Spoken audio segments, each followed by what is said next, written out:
Howdy everybody, I'm Sam Feifel. I'm the editor of SPARpointgroup.com. I'm here with Matt Craig with Aviva. How you doing, Matt? Doing very well, thank you, Sam. Well, I know your big news is the commercial release of Laser Modeler. It's available for purchase now. That is correct. Last year, SPAR 2011, you were talking about that it sort of existed. Right. Now we can buy it. What's changed in that year? And what have you sort of learned by bringing in LFM?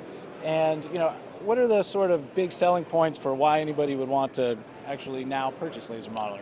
Well, obviously the laser modeler application is unique in the sense that we can take the CADs and specifications from PDMS and directly import them into Laser Modeler, so that way they can build their intelligent model within inside of Aviva Laser Modeler. Mm-hmm.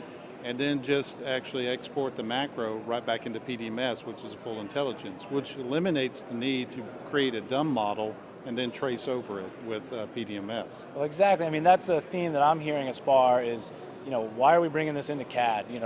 We need to get from the point cloud to intelligence much more quickly. We need to much more accurately represent what's real and then use it to actually operate our plants rather than just look at them. So, sounds like that's your philosophy right there too. That's correct. The owners are really very interested in the asset management side of the business. We talk a lot about intelligent models, and it's one thing to actually take intelligence and create material quantities to physically do your design work and get accurate material takeoffs. But the other aspect is also for decommissioning and managing your assets, from the owner side. Sure. And that information needs to be available as well. Some of the tools like Aviva Laser Modeler and IntelliLaser, which is all tied into the asset management side of the business, gives all that information available. You take the laser scan data deliverable, give it over to the owner operator, and it has a life cycle to it. Talk a little bit about LFM specifically. Where does that plug in? How did that technology really affect the way that you guys do things? Well, we started last year recognizing that neutrality was very important. Mm-hmm. You see a variety of different companies here who have good software, but were specific to their hardware. And the challenge is, how do we make the customer much more in control?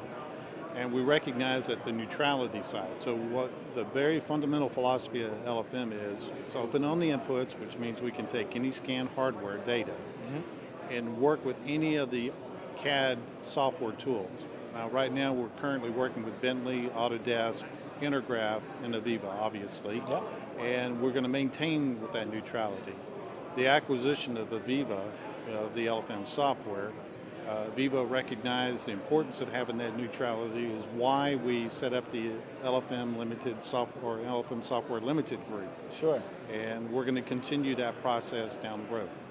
Well, great. Well, I think that's exactly what they were looking for out there in video land. So thanks, Matt. I really appreciate it. Thank you, Sam. Appreciate it. And we thank all of you for watching. We'll see you next time.